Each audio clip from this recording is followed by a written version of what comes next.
The ballroom went silent when Marcus walked in. Not the comfortable silence of anticipation, the ugly silence of shock, of scandal unfolding in real time. Denise felt it before she saw him, that shift in the air when something's about to go catastrophically wrong. She turned from her conversation with the French ambassador's wife, champagne glass halfway to her lips, and saw her brother standing in the doorway of the St. Regis ballroom. Marcus wore his Walmart security guard uniform, the cheap polyester navy blue with the wrinkled name tag, the scuffed black shoes he wore for 12-hour shifts, even the radio still clipped to his belt. He looked exactly like what he was, a working-class black man who didn't belong in a room full of Manhattan's wealthiest elite. And her husband, Richard Castellane, stood beside him with a smile that made Denise's blood turn to ice. "Everyone," Richard announced, his voice carrying over the string quartet. "I'd like to introduce Marcus Johnson, Denise's brother. He's just come from work. Couldn't even take time to change. Isn't that dedication?" The laughter that followed was polite, vicious, designed to cut. Denise watched her brother's face, saw the moment he understood. This wasn't an invitation. It was a setup. Richard had done this deliberately. Called Marcus, told him there was a family emergency at the charity gala, insisted he come immediately, no time to go home first. All so he could parade Denise's poor brother in front of everyone who mattered. Also he could remind his wife and everyone watching where she really came from. Marcus's eyes found hers across the ballroom, and Denise saw her own humiliation reflected back at her. Before we continue, take a moment to hit that subscribe button and let us know where you're watching from. We love seeing how far our stories travel. And trust me, this one will make you think twice, because it could happen to anyone. 6 years ago, Denise Johnson had been a social worker in the Bronx. She'd had a master's degree, a small apartment she shared with 2 roommates, and student loans that would take 20 years to pay off. She'd spent her days helping families navigate systems designed to fail them. Spent her nights too exhausted to do anything but collapse. She'd been at a community center fundraiser when Richard Castellane walked in. He'd been there for a photo op, billionaire philanthropist giving back to the community. His family owned Castellane Industries, a real estate empire worth $8 billion. Hotels, luxury apartments, commercial properties across 3 continents. But Richard had seen her across the room, and something had shifted in his expression. He'd approached, asked about her work, actually listened when she talked about the families she helped, the systems that needed changing, the injustice of it all. "You're brilliant," he'd said, "and beautiful, and I'd like to take you to dinner." Denise had laughed. "I can't afford the restaurants you eat at." "Then I'll take you somewhere you can afford, and I'll let you pay. How's that?" They'd gone to a diner in her neighborhood. He'd ordered coffee and pie, had asked about her family, her dreams, her life, had seemed genuinely interested in the woman she was, not the image she projected, or so she'd thought. The courtship had been intense, romantic. Richard had seemed different from the wealthy men she'd expected him to be, down to earth, genuine, willing to learn about her world instead of demanding she fit into his. "My family won't understand," he'd told her early on. "They're old money, conservative. They think I should marry someone from our social circle, but I don't care. I love you." Denise had believed him. They'd married after a year. Small ceremony. Richard said he wanted to keep it intimate. Denise's family came. Her mother, who cleaned houses for a living. Her brother Marcus, who worked security. Her sister Janelle, who was in nursing school. Richard's family sent regrets. Prior commitments. The first crack. "They'll come around," Richard had assured her. "Once they meet you, once they see how incredible you are, they'll understand." But they never came around. Instead, Denise entered a world where she was always wrong. Her hair was wrong. Her accent was wrong. Her background was wrong. The way she held her fork was wrong. Richard's mother, Catherine Castellane, had made it her mission to fix Denise. Etiquette lessons, wardrobe consultations, speech coaching. If you're going to be a Castellane, you need to look like a Castellane. And slowly, Denise had changed. Straightened her natural hair, softened her Bronx accent, learned which fork to use for which course, memorized the names of important families, the right charities to support, the acceptable topics of conversation. She'd erased herself, piece by piece, and Richard had encouraged it. "You're doing so well, darling. Mother says you're making real progress." Progress toward what? Denise had wondered. Toward being someone else entirely? But she'd kept trying, kept believing that if she just worked hard enough, if she just perfected the performance, she'd finally belong. Then tonight happened. Marcus stood in the doorway, frozen. The radio on his belt crackled with static. Someone at his security job asking for a status update. The sound was jarring in the elegant ballroom, proof of everything Richard wanted to highlight. Denise set down her champagne and started walking. Her heels clicked on the marble floor, the only sound in the terrible silence. She reached her brother and took his hand. "Marcus," she said clearly, loudly. "Thank you for coming." "Dee, what's going on? Richard said Mom was sick. That there was an emergency." "There's no emergency. Mom's fine." Denise turned to face the room, to face her husband, who stood there with that smile still playing at the corners of his mouth. This was a setup.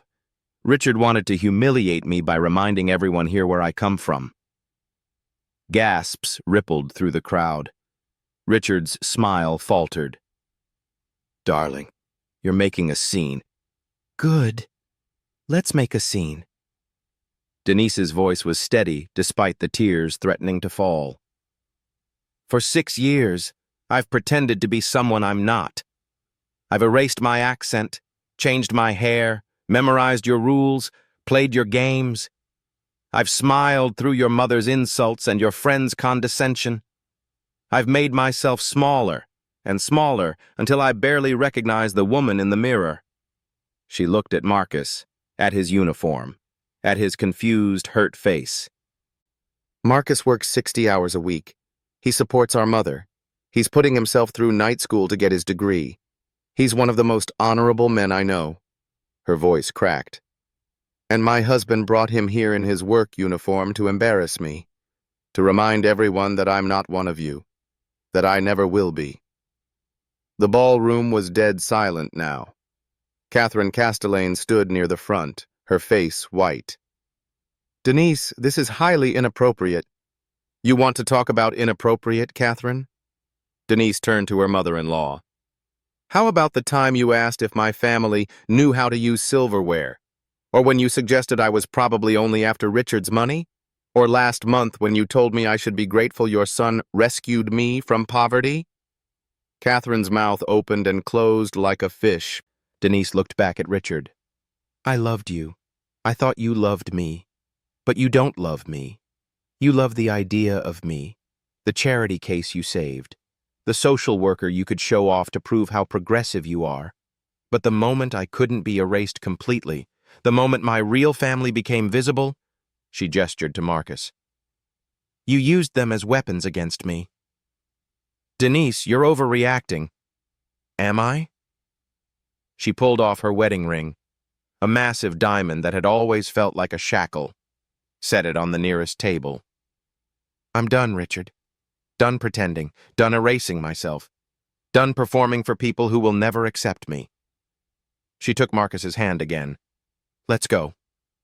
"Dee!" Marcus's voice was confused. What about nothing? We're leaving." She started walking toward the exit. Marcus followed, his radio still crackling with security chatter. Behind them, the ballroom erupted in whispers. But then, a sound. Quiet at first. Then building. Applause. Denise turned. A black woman in an elegant gown was clapping. Slowly. Deliberately. The French ambassador's wife, Marie Laurent. someone Denise had talked with about social justice initiatives. Then another person joined. An older Asian man Denise recognized as a tech CEO. Then a young Latina woman, a Supreme Court clerk Denise had met at a previous event. Then more. And more. Not everyone. Richard's inner circle stood silent, scandalized. Catherine looked like she might faint, but a significant portion of the room, maybe 30, 40 people, were applauding. For her, for walking out, for refusing to accept humiliation. Denise stood there, stunned. Marcus gripped her hand tighter. "Mrs. Castellane?" A voice from the crowd. An elderly black man in an impeccable tuxedo stepped forward. "Dr. James Morrison. I don't believe we've been formally introduced, though I've heard about your social work." Denise recognized the name.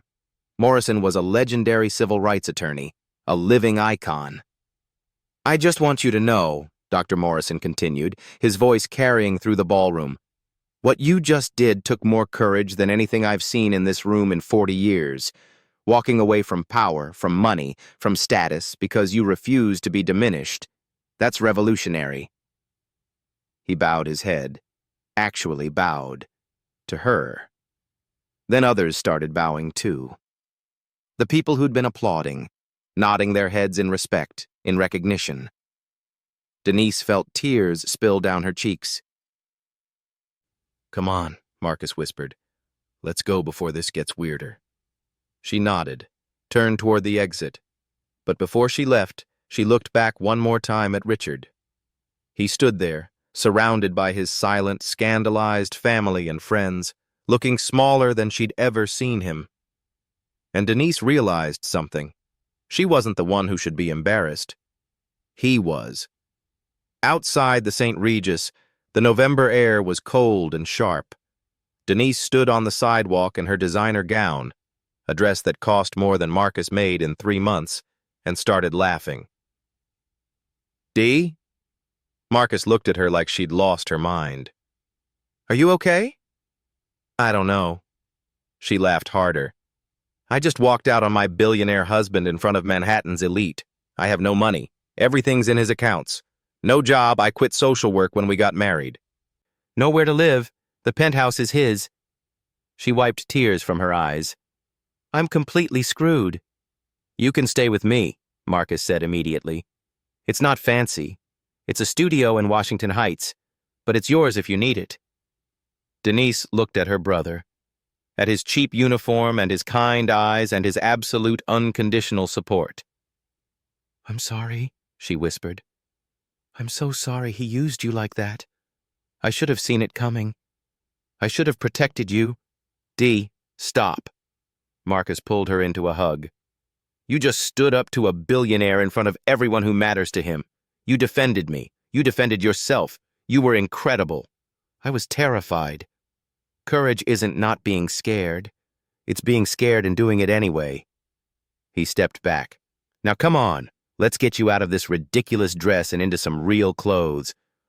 And then I'm buying you the greasiest burger in Manhattan, because I know you haven't eaten real food in 6 years." Denise laughed again. This time it didn't sound hysterical. It sounded free. They started walking. Denise in her designer gown, Marcus in his security uniform, both completely out of place on the fancy streets of Midtown Manhattan.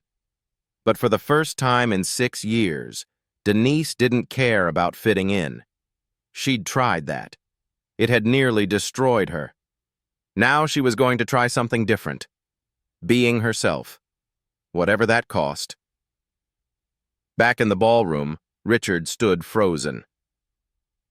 "Well," Catherine said sharply, "that was dramatic. I always said she was unsuitable. Too emotional. Too—" "Mother." Richard's voice was hollow. "Please stop talking." "I will not. This is exactly what I warned you about. Marrying beneath your station, bringing that family into our world." "I said stop!" Richard's shout silenced the remaining guests. He looked around at the faces staring at him. Judgment, curiosity, schadenfreude. Dr. Morrison still stood there, watching him with something that looked like pity. "You want to say something?" Richard asked him. "Go ahead. Tell me what a monster I am." "No," Dr. Morrison said quietly. "I think you know exactly what you are. The question is whether you're going to do anything about it." He turned and left. The crowd began to disperse, whispered conversations, glances at Richard that ranged from sympathetic to disgusted. Richard pulled out his phone, pulled up Denise's contact, started to text an apology, then stopped. Because he realized he didn't know how to apologize for 6 years of systematic erosion. For tonight. For everything. The truth was simpler and uglier than he wanted to admit. He'd married Denise because it made him feel good. Progressive, open-minded, better than his family. But he'd never actually challenged his family's values, never actually accepted her fully, never actually loved her enough to protect her from the people who wanted to destroy her. He'd wanted the credit for marrying her without doing the work of defending her. And tonight, he'd shown everyone, including himself, exactly who he really was. Not the progressive philanthropist, not the good guy. Just another rich man who thought he could own people. Richard stood alone in the ballroom, surrounded by the wreckage of his carefully constructed image. And for the first time in his life, he understood what it meant to lose something that actually mattered. Not money, not status, not reputation, but the only person who'd ever seen past all of it and loved him anyway. And he'd destroyed her for a joke. The weight of that settled on him like concrete. His phone buzzed. A text from his publicist. "We need to talk. This is trending on Twitter." Had Castellane scandal. Richard deleted it without reading the rest. He didn't care about the scandal. He cared that somewhere in Manhattan, Denise was free of him, and he would spend the rest of his life knowing he didn't deserve her. Never had. In a studio apartment in Washington Heights, Denise sat on Marcus's couch in borrowed sweatpants and a Howard University t-shirt. She'd taken off all the makeup. Let her hair down. Literally. It was still straight, still processed, but she'd deal with that later. Marcus handed her a greasy burger wrapped in paper. "This is disgusting," Denise said, taking a massive bite. "It's perfect." Her phone wouldn't stop buzzing. Messages, calls, news alerts. She turned it off. "What are you going to do?" Marcus asked. "I don't know." Denise stared at the burger. "I have no money, no job, no plan." "But you have you." Marcus smiled. "The real you, not the version Richard wanted. That's worth something." Denise thought about the people who'd applauded, who'd bowed their heads. Dr. Morrison's words. That's revolutionary. Maybe Marcus was right. Maybe there was value in being yourself, even when it cost you everything. Maybe especially then. "I need to call a lawyer," Denise said. "Figure out the divorce, my rights, what I'm entitled to." "You signed a prenup?" "Yes, but I also gave up my career, gave up 6 years. That has to count for something." She took another bite. "And Marcus, whatever happens, thank you. For being you. For showing up in your uniform. For being real in a room full of fakes. Always, Dee. Always." They sat in comfortable silence, eating terrible burgers in a tiny apartment. And Denise felt something she hadn't felt in 6 years. Peace. Real, genuine peace. Not the performance of peace, not the appearance of happiness, but actual contentment. She'd lost everything, and somehow she'd never felt richer. The story broke by morning, not in tabloids, in the New York Times. Castellane heir publicly humiliates wife at charity gala. Guests walk out in protest. Denise read it on Marcus's laptop, her second cup of bodega coffee going cold in her hands. The article was devastating. Not for her, for Richard. Sources describe a cruel publicity stunt orchestrated by Richard Castellane III, who allegedly lured his wife's brother to a high-profile charity event under false pretenses, then used his working-class appearance to mock his wife's background. The incident backfired spectacularly when Mrs. Castellane confronted her husband publicly, denounced 6 years of what she called systematic erasure, and walked out. Notable attendees, including Dr. James Morrison and several UN representatives, applauded her exit and bowed in respect. "It was the most extraordinary thing I've witnessed in 40 years of these events," Dr. Morrison told The Times. "That woman showed more integrity in 5 minutes than most people in that room have shown in their entire lives." The article included photos. Denise walking toward the exit, holding Marcus's hand, tears streaming down her face but head held high. Dr. Morrison bowing. The crowd split between those applauding and Richard's circle standing in shocked silence. The comments section had over 10,000 responses in 3 hours. This is what courage looks like. Billionaires really think they can buy and erase people. Glad she got out. Richard Castellane revealed himself as exactly what he is, old money trash. I hope she takes him for everything. Denise closed the laptop. This is insane. This is justice, Marcus corrected, refilling her coffee. You went viral for standing up to a bully. People love that. People love drama. They love seeing the underdog win. Marcus sat beside her. D, you've got every major news outlet calling. Twitter's on fire. Someone started a GoFundMe to help with legal fees. It's already at $50,000. What? Marcus showed her his phone. The GoFundMe page had her photo from the gala, the moment she removed her wedding ring. The caption read, "Help Denise Johnson fight back against billionaire abuse." I can't accept charity, Chubbed. It's not charity. It's people who saw what happened and want to help. Let them. Marcus scrolled through the comments. Thousands of people sharing their own stories of being made to feel small by wealthy partners, employers, institutions. Denise felt overwhelmed. I just wanted to leave. I didn't want to be a symbol. Too late. You already are. Marcus's phone rang. He checked the caller ID and his eyes widened. D, it's Dr. Morrison. He's calling me. Answer it. Marcus put it on speaker. Hello? Mr. Johnson, this is James Morrison. I got your number from a mutual friend. Is your sister available? Denise leaned toward the phone. I'm here, Dr. Morrison. Mrs. Castellane, I wanted to reach out personally. What you did last night was remarkable, but I imagine you're now facing a difficult legal battle. His voice was warm, grandfatherly. I'd like to offer my services, pro bono, if you'll have me. Denise's breath caught. Dr. Morrison, I can't ask you to... You're not asking. I'm offering. I've spent 50 years fighting for people who've been systematically diminished by those in power. Your story matters, Mrs. Castellane, and I'd be honored to help you tell it in a courtroom.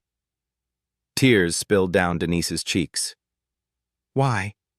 You don't even know me. I know enough. You walked away from wealth and power because you refused to be erased. That takes the kind of courage I've rarely seen. He paused. And between you and me, I've been waiting for an opportunity to take down the Castellane family for years. They've been gentrifying neighborhoods, displacing families, building luxury properties while people starve. If I can use your case to expose their practices, well, that's a bonus. Denise laughed through her tears. When can we meet? This afternoon, my office. I'll text you the address. His voice softened. Mrs. Castellane, you're not alone in this fight. Remember that. After he hung up, Denise sat in stunned silence. Did that really just happen? Marcus asked. I think so. Denise looked at her brother. Marcus, if I do this, if I really fight Richard and his family, It's going to get ugly. They'll dig into my past, our family, everything. They'll try to destroy my credibility. Let them try. Marcus's jaw set. We've got nothing to hide. Mom cleaned houses. I worked security. You were a social worker. We're not the ones who should be ashamed. But they'll make it sound shameful. They'll twist it. D. Marcus grabbed her hands. For 6 years, you let them make you ashamed of who you are, of where you come from, of us. Last night, you stopped. You stood up and said, "This is my family and I'm proud of them." Don't take that back now. Denise nodded slowly. You're right. I'm done being ashamed. Good. Now eat something. We've got a billionaire to take down. Dr. Smop Morrison's office was in Harlem, deliberately chosen, he'd told the Times once, to remain connected to the communities he served. Denise walked in wearing borrowed clothes from Marcus's ex-girlfriend. Jeans, a simple blouse, comfortable shoes. No designer labels. No performance. Just herself. Dr. Morrison greeted her warmly, then introduced her to his team. 3 brilliant lawyers who looked at her not with pity, but with respect. Let's talk about the prenup, Dr. Morrison began, spreading documents across the conference table. Denise had brought her copy, one of the few things she'd taken from the penthouse besides clothes. You signed this 3 days before the wedding, Dr. Morrison observed. Richard's lawyers said it was standard, that it protected both of us. It protected him. You got nothing. Dr. Morrison highlighted sections. In the event of divorce, you receive $100,000 for each year of marriage. That's $600,000. Minus taxes, you're looking at maybe $400,000. That's more than I had when I married him. It's also a fraction of what you're entitled to. Dr. Morrison leaned forward. Mrs. Castellane, Denise, you gave up your career, your master's degree in social work, your professional network, 6 years of career advancement. If you'd stayed in that field, you'd likely be a director-level professional making $150,000 annually by now. Instead, you sacrificed that to be Richard's wife. But the prenup can be challenged. Prenups get thrown out all the time when they're unconscionable, signed under duress, or when circumstances change significantly. He pulled out another document. And I've been doing research. Richard's net worth has increased 300% since you married. His company has benefited enormously from his progressive image. The billionaire who married a social worker. You were used as a marketing tool.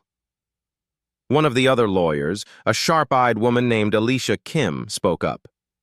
We can argue that you contributed to his wealth through image management, that your presence opened doors, softened his reputation, made him appealing to demographics that previously distrusted the Castellane brand.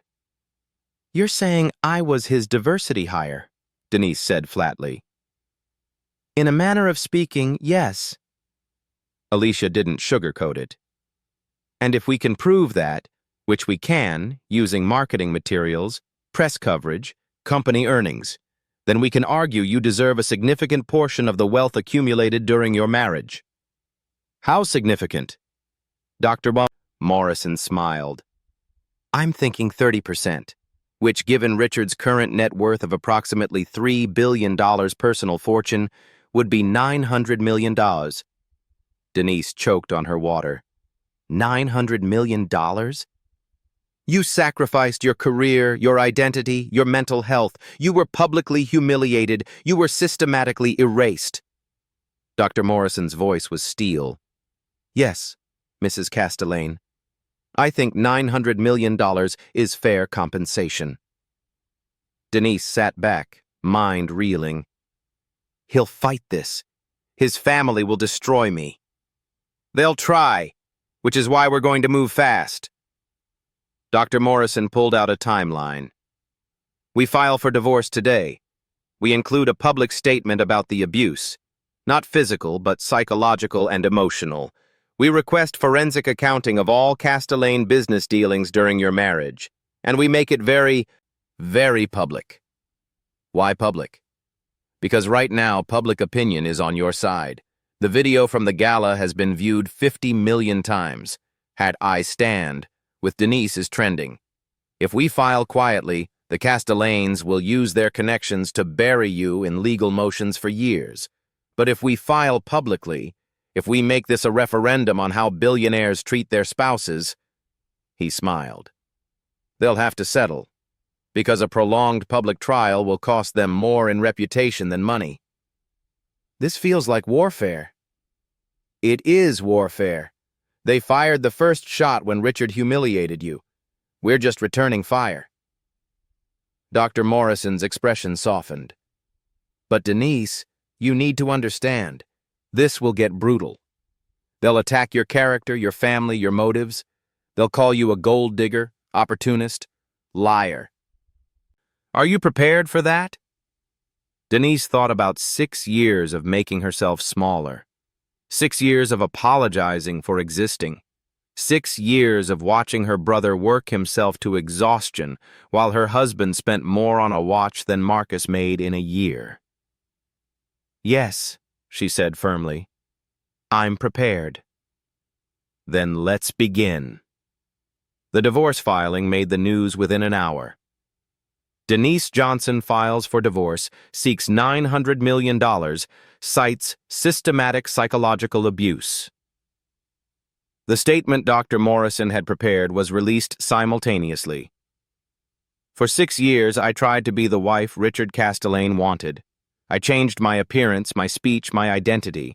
I distanced myself from my family and background because I was told they were embarrassing. I endured countless humiliations from his family and social circle, always believing that if I just worked harder, if I just perfected the performance, I would finally be accepted. I was wrong. The incident at the charity gala made clear what I should have seen years ago. I was never meant to be accepted.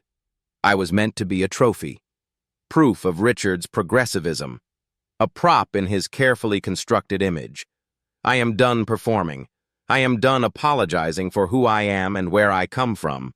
I am done being erased. This divorce is not about revenge. It's about justice. It's about holding powerful people accountable for treating other human beings as disposable. I may lose this fight. The Castelain family has unlimited resources and connections. But I'm fighting anyway, because some battles are worth having even if you lose.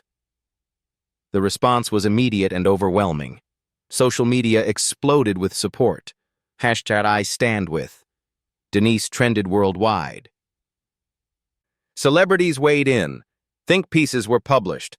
The story became bigger than just a divorce. It became a cultural moment. Within 3 hours, Richard's PR team released a statement. Mr. Castelain is deeply saddened by his wife's allegations. What occurred at the charity gala was a misunderstanding that has been taken out of context. Mr. Castelain has always loved and respected his wife. He hopes they can resolve this matter privately. Dr. Morrison read it aloud in his office and laughed. Misunderstanding, that's what they're going with. Will that work? Denise asked. Not with 50 million people who saw the video. He showed her his phone. News outlets were running side-by-side comparisons. Richard's statement versus actual footage of him parading Marcus around like a circus act. The public wasn't buying it.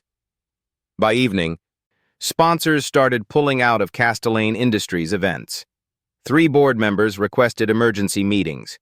Catherine Castelain issued her own statement, even more tone-deaf than Richard's, calling Denise ungrateful for the opportunities she was given. That statement made things worse. They're panicking, Alicia observed. Good. Panicked people make mistakes. Denise's phone wouldn't stop buzzing. Interview requests from every major network. Book deals. Speaking opportunities. A documentary filmmaker wanted to follow her story.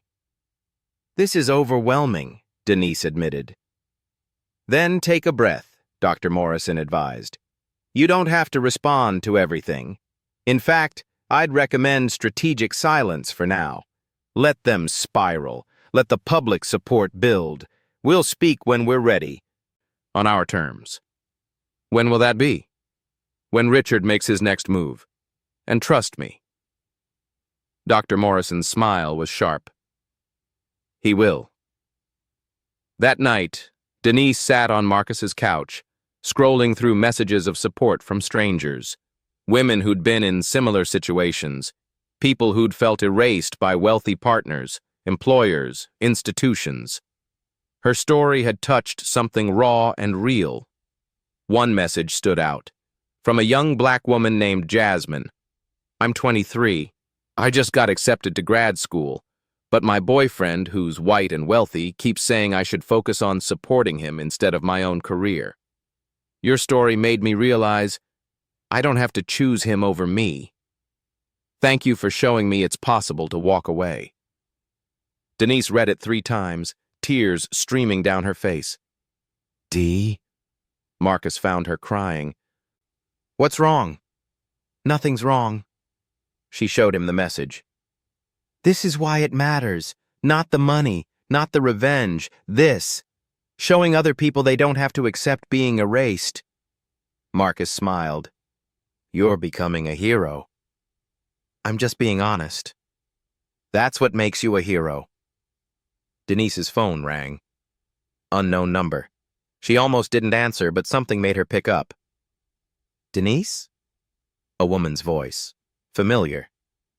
"It's Victoria Chen. We met at a few of Richard's events. I'm the wife of David Chen, the venture capitalist." Denise remembered. Quiet Asian woman, always perfectly poised, rarely spoke. "What can I do for you, Victoria?" "I want to help. I have information about Richard and his family. Things they did, things they covered up." Victoria's voice was shaking. "David and I are divorcing. He's been having affairs for years. But I stayed because I thought—" She stopped. "I thought I was supposed to. I thought that was the deal. But watching you walk out of that gala, watching you choose yourself—" "Victoria, what kind of information?" "Financial crimes, bribes, gentrification schemes where they forced out low-income tenants. David and Richard worked together on several projects. I have emails, documents, recordings." She paused. "I can't use them in my divorce. I signed an NDA. But you didn't. And I think the world should know what these men really are." Denise's heart raced. "Victoria, if you do this, David will come after you. Let him. I'm done being silent." Victoria's voice strengthened. "I watched you stand up and speak your truth. Now it's my turn. Can I send you the files?" Denise looked at Marcus, who nodded. "Yes, send them." After hanging up, Denise immediately called Dr. Morrison. "We just got a gift," she said. "What kind of gift?" "The kind that might bring down more than just Richard." Dr. Morrison was quiet for a moment. Then, "Send me everything. And Denise, this changes the game. If what she has is as damaging as it sounds, Richard won't just be fighting a divorce. He'll be fighting for his freedom."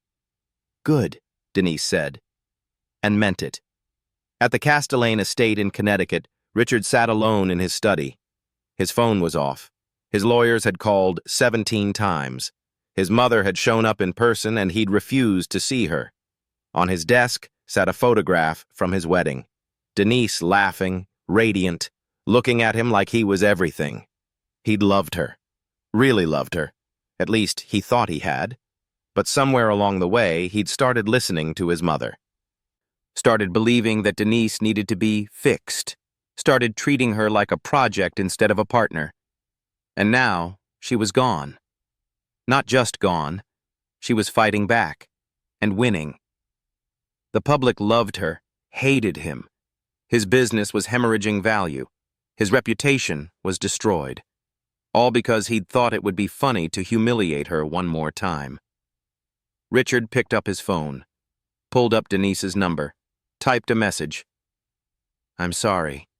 I know that doesn't mean anything now. But I am. You deserved better. You deserved everything. And I destroyed it because I was weak and cruel and exactly like the people I always said I was different from. I don't expect forgiveness. I don't deserve it. I just wanted you to know you were right about everything." He stared at the message for a long time, then deleted it without sending. Because what good were his words now? Denise had already said everything that mattered, and the whole world had heard her. The files Victoria Chen sent were explosive. Denise sat in Dr. Morrison's office at midnight, going through page after page of evidence. Marcus was there, Alicia Kim, 2 forensic accountants Dr. Morrison had brought in. "This is criminal," one of the accountants said flatly. "Not civil, criminal. The FBI should see this." The documents detailed a decade of corruption. Castellane Industries buying properties in gentrifying neighborhoods through shell companies, then forcing out low-income tenants using harassment and false evictions. Bribes to city officials for zoning changes. Tax fraud schemes involving offshore accounts. Richard's signature was on dozens of documents. So was his father's. So was Catherine's. "Victoria Chen documented everything," Alicia said, scrolling through emails. "She's been keeping records for 5 years, waiting for the right moment." "Why now?" Marcus asked. "Because Denise showed her it was possible to fight back." Dr. Morrison looked at Denise. "You started something. A movement. Other women who've been silenced are finding their voices." Denise stared at a particular email. Richard to his father, discussing a property development in the South Bronx. "The current tenants are refusing to leave despite our offers. Recommend increasing pressure. Code violations, utilities, malfunctions, whatever it takes. These people don't have the resources to fight us legally. By the time they organize, we'll have already displaced them." The property he was discussing? 3 blocks from where Denise's mother lived. "He was going to displace families in my old neighborhood," Denise said quietly, "while telling me he loved where I came from, while performing as this progressive philanthropist." "He's a hypocrite," Marcus said, "just like his whole family." Dr. Morrison leaned back in his chair. "Here's what we do. We take this to the FBI tomorrow. Separately, we use it as leverage in the divorce. Richard can either settle for what we're asking, $900 million plus a public apology, or we make all of this public during the trial. His choice." "He'll settle," Alicia predicted. "No way his lawyers let this go to public trial. The Castellane family would be destroyed." "Good," Denise said. "They should be." Dr. Morrison studied her. "Denise, are you sure? Because if we do this, if we really go after them, there's no going back. You'll be making enemies of one of the most powerful families in New York. They made an enemy of me when they spent 6 years trying to erase my existence." Denise's voice was steel. "I'm sure." "Then let's burn it all down." The next morning, Dr. Morrison held a press conference. The steps of his Harlem office were packed with reporters, cameras, supporters holding "I stand with Denise" signs. Denise stood beside him, wearing a simple black dress, professional but not expensive. Her hair was in its natural curl pattern for the first time in 6 years. She'd stopped straightening it 3 days ago, letting her real texture emerge. She looked like herself again. Dr. Morrison spoke first. "We're here today to announce that we've uncovered extensive evidence of criminal activity by Castellane Industries, evidence of bribery, fraud, illegal evictions, and systemic abuse of low-income communities." He held up a folder. "We've submitted this evidence to the FBI. We've also sent copies to the New York Attorney General and the IRS." The crowd erupted in questions. "We're not doing this for revenge," Dr. Morrison continued. "We're doing this because powerful families have operated above the law for too long.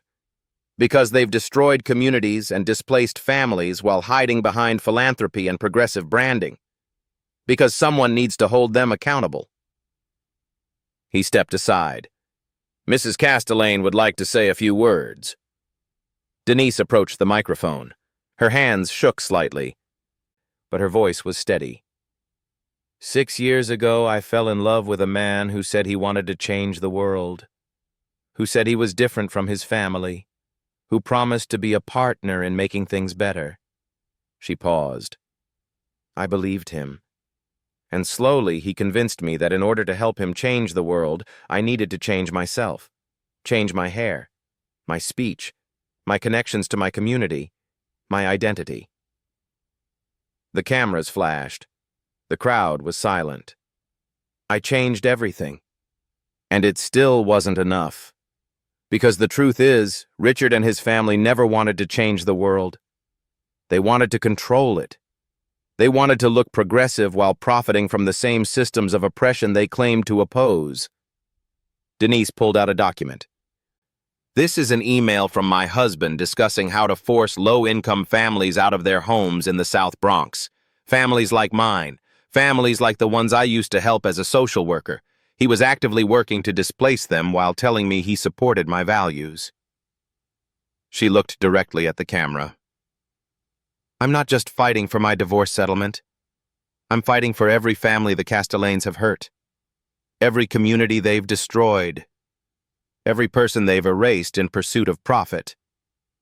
Richard Castellane has 48 hours to respond to our settlement demand. If he refuses, we'll see him in court. And everything, every document, every email, every crime will become public record. The press erupted with questions. Mrs. Castellane, what do you say to people who claim you're just a gold digger?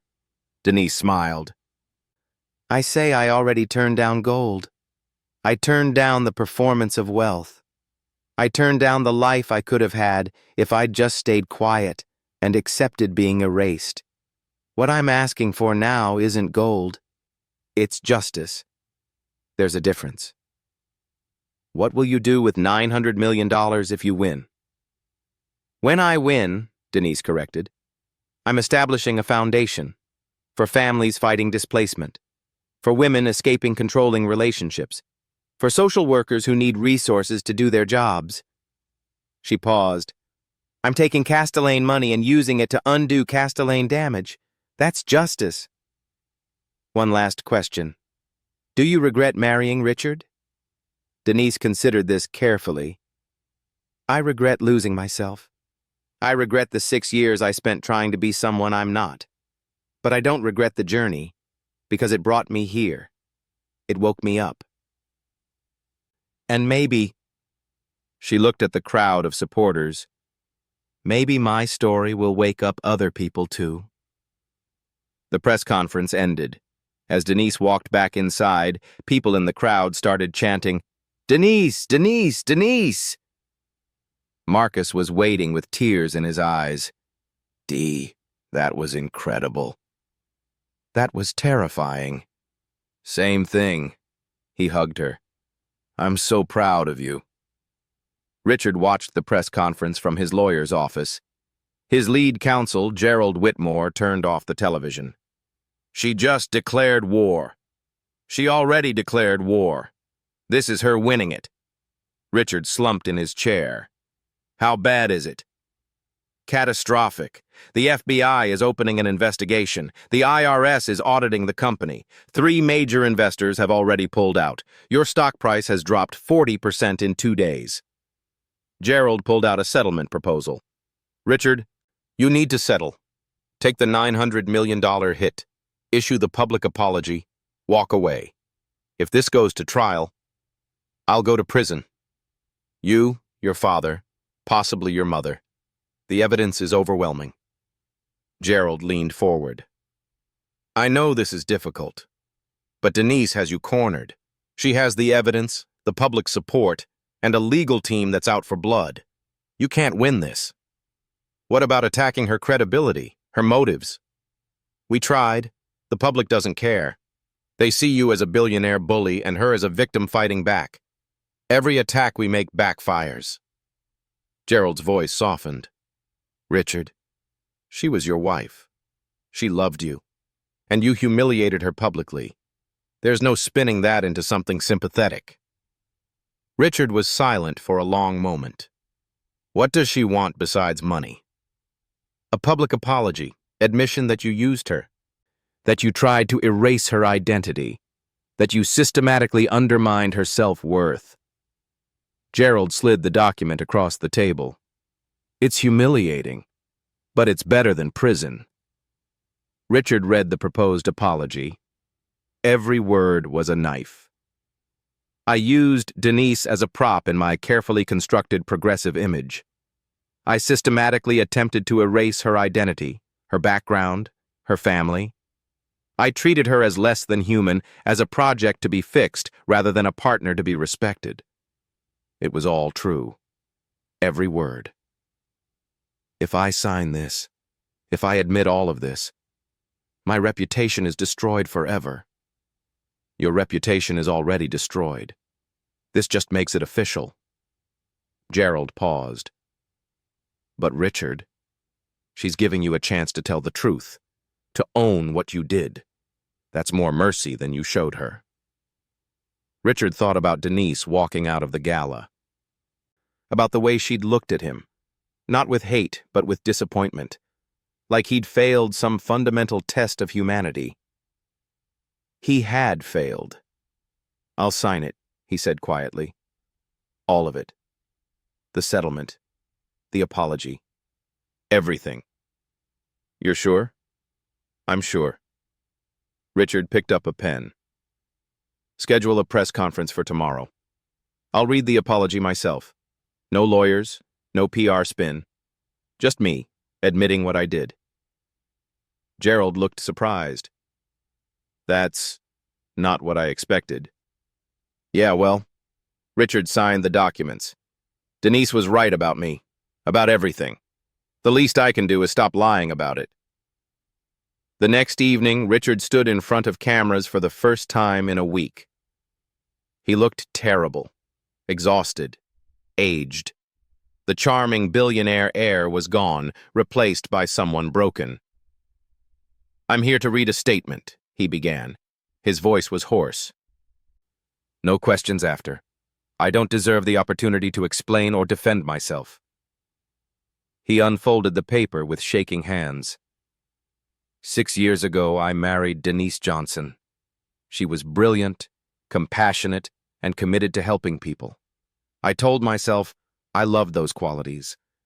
But the truth is, I loved what those qualities did for me, how they made me look, the reputation they gave me. Richard paused, swallowing hard. Over 6 years, I systematically tried to erase who Denise was. I criticized her hair, her speech, her background. I allowed my family to demean her.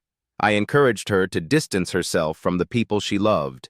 I used her brother's working-class job to humiliate her publicly. I treated my wife, the person I promised to honor and protect, as a project to be fixed rather than a partner to be respected. The cameras captured everything. His pain, his shame, his collapse. Denise was right, about all of it. I was a coward who wanted credit for being progressive without actually challenging my family's values. I wanted a trophy that made me look good, not a partner I had to actually defend. I'm settling the divorce for $900 million plus public acknowledgement of everything I've done, not because I have to, but because it's right. Because Denise deserves justice. Because the families my company has hurt deserve accountability. Richard looked directly at the camera. To Denise, I'm sorry. I know those words mean nothing now, but I am. You deserved everything. And I gave you nothing but pain disguised as love. He folded the paper. That's all. He walked away as reporters shouted questions. Denise watched the press conference from Marcus's apartment. She felt nothing. No satisfaction, no vindication. Just emptiness. He actually did it, Marcus said. Public confession. Full settlement. Yeah.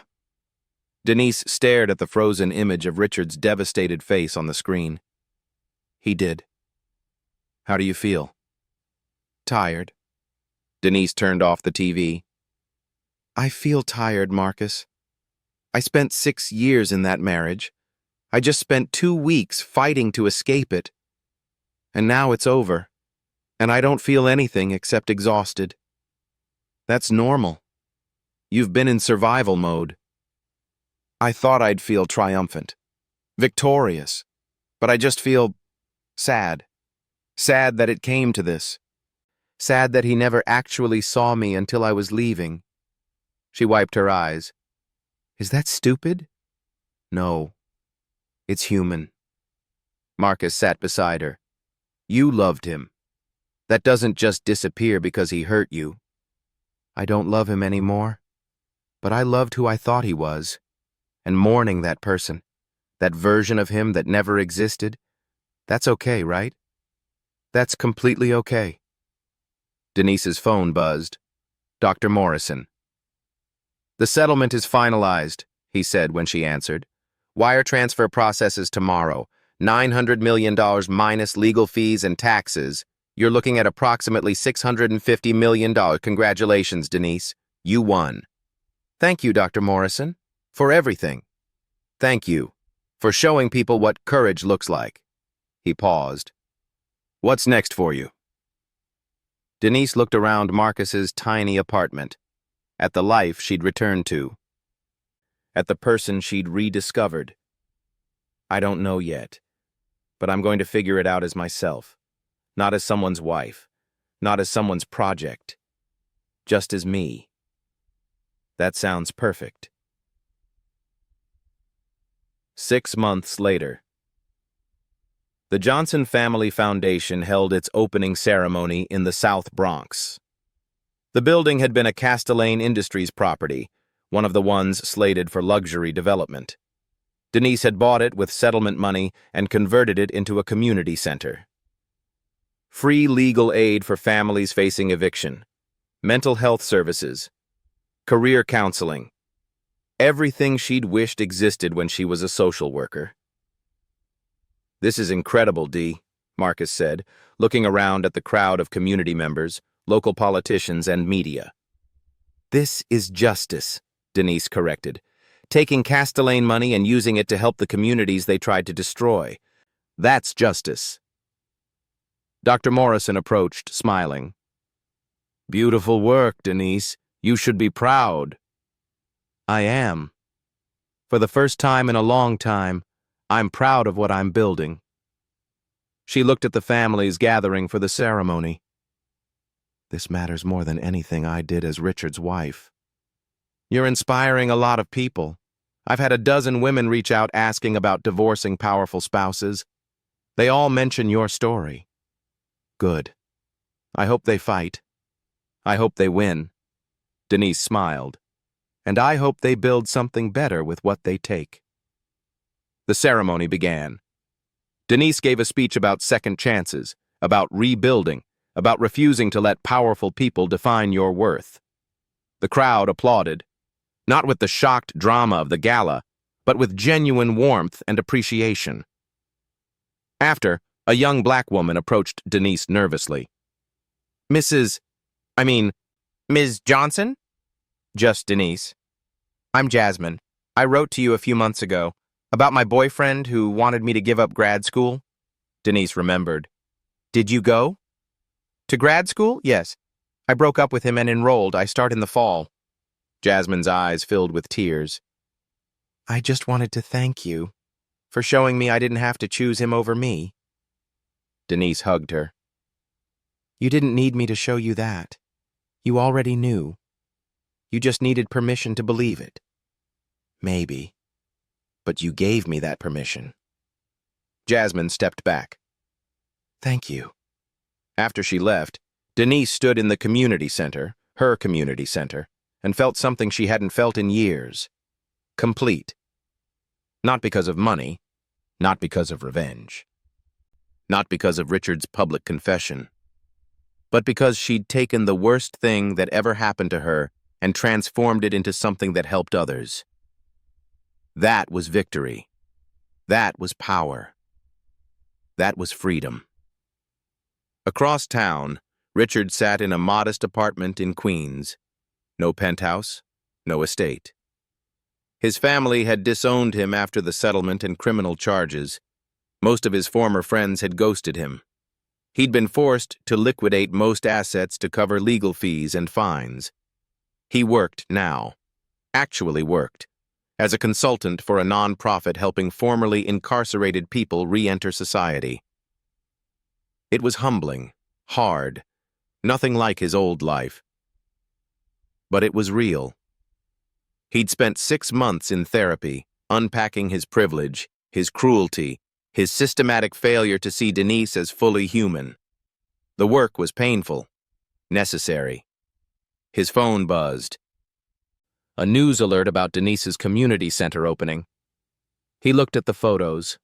Denise smiling, surrounded by the community she came from, looking more beautiful and alive than she'd ever looked as his wife. Richard felt a twist of something in his chest. Not jealousy, not regret exactly. Pride. She'd won, completely, and she'd used that victory to help others. She'd become exactly what he'd pretended to be. Richard closed the article and went back to work. He couldn't undo the past, couldn't earn forgiveness, couldn't become the man he should have been when it mattered. But he could try to be better now. It wasn't redemption. It was just less awful than who he'd been. And maybe that was all he deserved. 1 year later, Denise stood on stage at Columbia University, giving the commencement address to the School of Social Work. "A year and a half ago," she began, "I was convinced I was worthless, that my background was something to be ashamed of, that success meant erasing who I was and becoming someone acceptable to powerful people." She paused, looking at the graduating students. "I was wrong. Success isn't about erasing yourself. It's about amplifying yourself, taking up space, refusing to shrink, using your voice, your values, your experiences, all the things people tell you to hide, and making them your greatest strengths." The students applauded. "Some of you will face pressure to change who you are, to fit into systems that weren't designed for you, to make yourself smaller so others feel comfortable." Denise's voice strengthened. Don't shrink. Don't erase. Don't perform acceptability for people who will never fully accept you anyway. Instead, be radically, unapologetically yourself. Build things that matter. Help people who need it. Use whatever power you gain to lift others up, not push them down." She smiled. "And if someone tries to humiliate you for being yourself, walk out. Head high, knowing your worth, because the people who try to diminish you are always smaller than they appear." The crowd rose in a standing ovation. After, Denise stood with Marcus, who'd just graduated with his degree in social work. "I'm proud of you," she told her brother. "I'm proud of you. You're like famous now." "I'm notorious. There's a difference." "You're a hero," Marcus corrected. "To a lot of people, especially people like us." "People like us are the best people," Denise said. "Took me too long to remember that." They walked through Columbia's campus, the same campus where Denise had earned her master's degree 10 years ago, back when she was just starting out, full of hope and naivete. She wasn't that person anymore. She was harder, wiser, scarred. But she was also freer, stronger, more herself than she'd ever been. "What's next?" Marcus asked. "I don't know. More work with the foundation. Maybe write a book. Maybe run for office. People keep asking." Denise smiled. "The difference is, now I get to choose. Not because someone's giving me permission, but because I'm deciding for myself." "That's power." "That's freedom," Denise corrected. "Power is what Richard had. Freedom is what I built." Her phone buzzed. A text from Dr. Morrison. "2 more women contacted me today, both citing your case. Both ready to fight their own battles. You started a revolution." Denise showed Marcus. "How does that feel?" he asked. "Terrifying. Humbling. Right." She looked at the students streaming past, young, hopeful, full of potential. If my nightmare helps someone else avoid theirs, then maybe it was worth it. It was worth it, Dee. Look at everything you've built. Denise thought about the community center, the foundation, the dozens of families she'd helped stay in their homes, the women who'd found courage to leave toxic relationships, the life she'd built from the ruins of her marriage.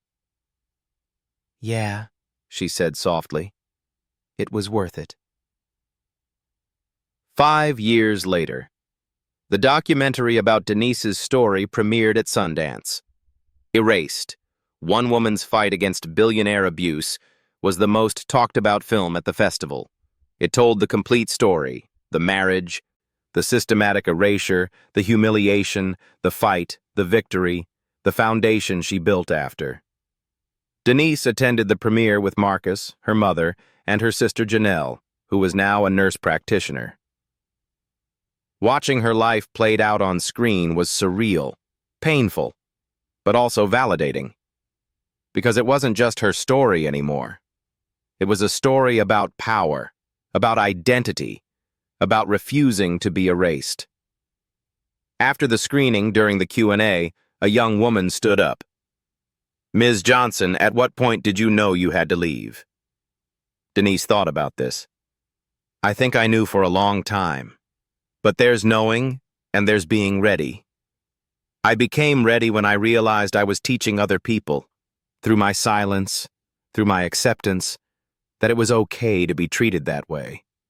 That love meant erasing yourself. I couldn't live with that message anymore. What would you say to someone in a similar situation right now? I'd say, document everything, find your people, trust yourself, and when you're ready, when you've done the preparation and built your support system, walk out, head high, knowing your worth. Denise paused. And if anyone bows their head in respect, bow back. Because that's recognition between people who understand what it costs to fight. The audience applauded. Later, at the after-party, Denise stood apart from the crowd, watching people celebrate a film about the worst period of her life. Dr. Morrison approached. Now in his 80s, he walked with a cane, but his eyes were still sharp. How are you feeling? He asked. Grateful, tired, ready for this chapter to close. It won't close, not fully. This story will follow you forever, he smiled. But that's not a bad thing. It means you matter. What you did mattered. I just survived. You did more than survive. You transformed. You took your pain and built something that helps others. That's not survival, Denise. That's legacy.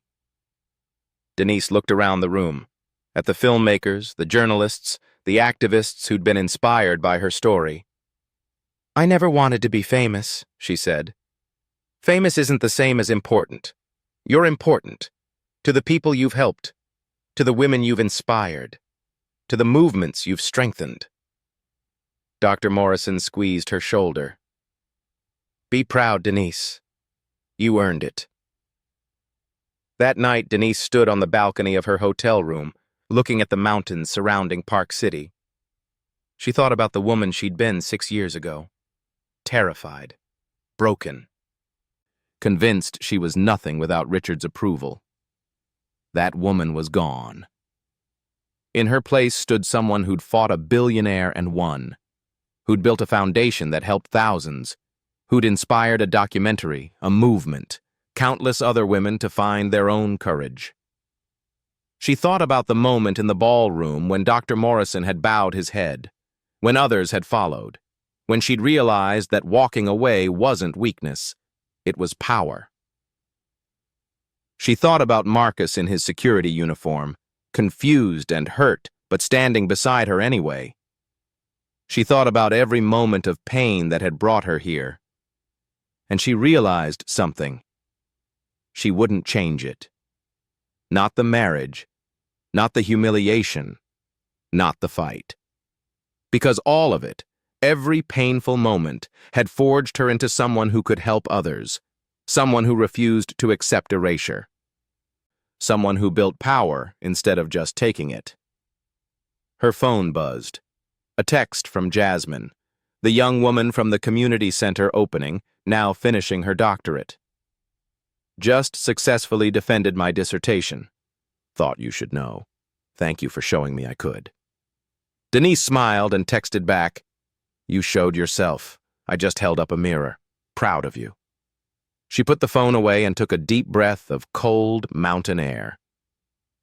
Somewhere in New York, Richard was living his quiet life of penance. Somewhere in Connecticut, Catherine Castellane was dealing with her own criminal charges.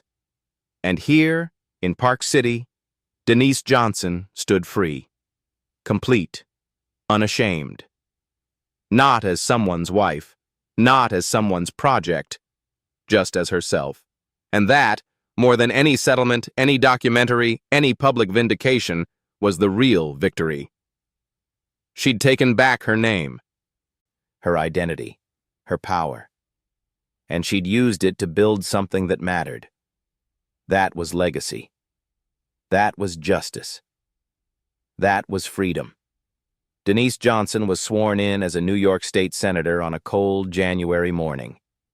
She placed her hand on the Bible, the same Bible her grandmother had carried from South Carolina during the Great Migration, and took the oath of office.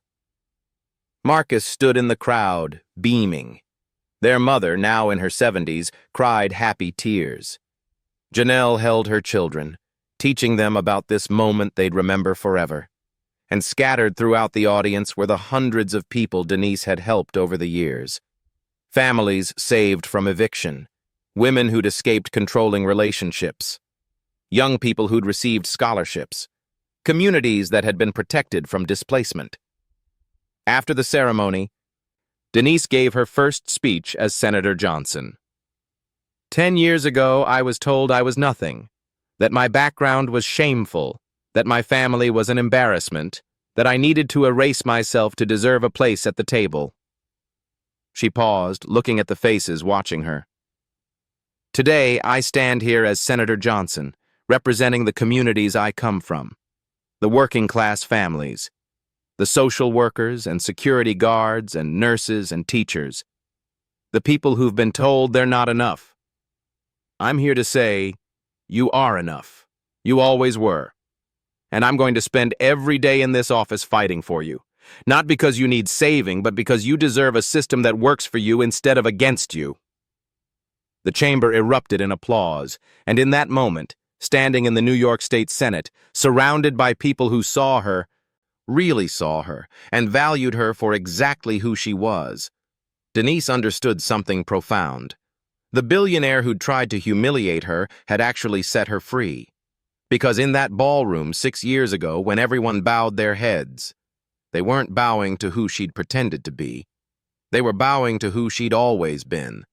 A woman from the Bronx, a social worker's heart, a fighter's spirit, someone who refused to be erased. And now, finally, someone who had the power to make sure no one else would be erased either. That was the real ending. Not revenge, not vindication, but transformation. From victim to survivor to warrior to leader. From erased to amplified. From silenced to senator. That was justice. That was power. That was freedom. That